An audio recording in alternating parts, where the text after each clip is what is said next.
நாம் இன்றைக்கி எங்கே இருக்கிறோம் அப்படின்னா ஸ்ரீரங்கம் அப்படின்னு சொல்லக்கூடிய ரங்கநாதர் சாமி கோயில் திருச்சி மாவட்டத்தில் இருக்கும். இந்த கோவில் என்னென்னலாம் சிறப்பு இருக்குது இப்போ நீங்கள் பார்க்குறது 1 2 3 நிலை கோபுரம். அதாவது கோயில் கோபுரத்துக்கு மேலே ஏறி நின்று பார்த்தா இதெல்லாம் தெரியும். இது யாருக்குமே தெரியாத விஷயம். இது என்னென்ன இருக்குது அப்படின்னா ராமானுஜர் இருக்கார். ராமானுஜர் வந்து பார்த்திங்கன்னா 1008 வருஷமாக அழியாத உடம்பு இன்னும் இந்த கோவிலில் பாதுகாத்துட்டு இருக்காங்கன்னு சொன்னால் அது நிஜமாலுமே உண்மையானது. அத்தரு கோரோச்சோனம் வெற்றி வேறு பச்சைக்கல் போகிறோம் இதெல்லாம் போட்டு மெழுகு போல் அரைச்சி உடம்பு மேலே பூசி 1008 வருஷமாக இங்கே வந்து ராமானுஜர் உடம்பை பாதுகாத்துட்டு வராங்க.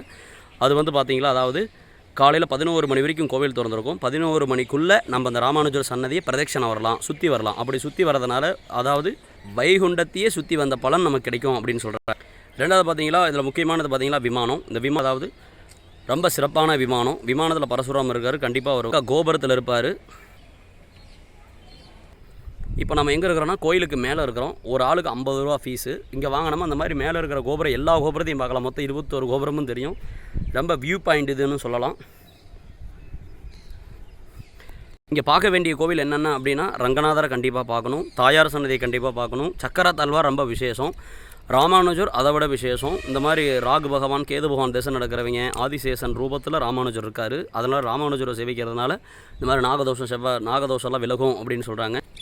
இங்கே இன்னும் 1000 கால் மண்டபம் இதெல்லாம் இருக்குது. 1000 கால் மண்டபத்தை வந்து எல்லோரும் 1000 கால் மண்டபம் இருக்குது. ராமானுஜருடைய உடம்பு இன்னும் சுவாரஸ்யமான தகவல்லாம் இருக்குது.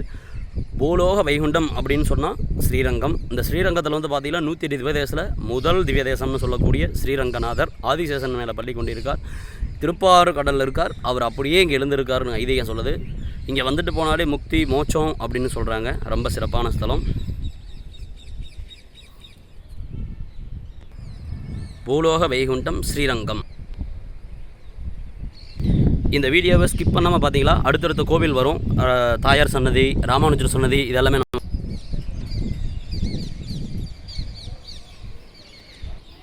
தாயார் சன்னதி, ராமானுஜர் சன்னதி, தங்க கோபுரம், விமானம், அதாவது ரங்கநாதருடைய விமானமும் சேவிக்கலாம். அடுத்தடுத்த ஸ்கிப் பண்ணாமல் பார்க்குறதுனால பாருங்கள், கோல்டன் கலரில் இருக்கும். இதுதான் ரங்கனுடைய ஸ்தலம். கோல்டன் கலரில் ஒரு கோபுரம் தெரியும். அதுக்கடியில் தான் ரங்கநாதர் அமர்ந்து கொண்டிருக்கிறார், பள்ளி கொண்டிருக்கிறார். கோல்டன் டெம்பிள் பாருங்கள், எத்தனை கோபுரம் தெரியுதுன்னு பாருங்கள். இதில் 1 2 3 4 5 6 7 8 கோபுரம் தெரியும்.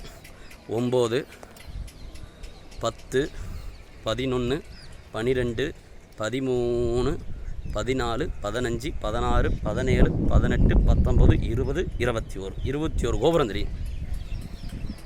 ஸ்ரீமதே ராமானுஜாய நமஹா.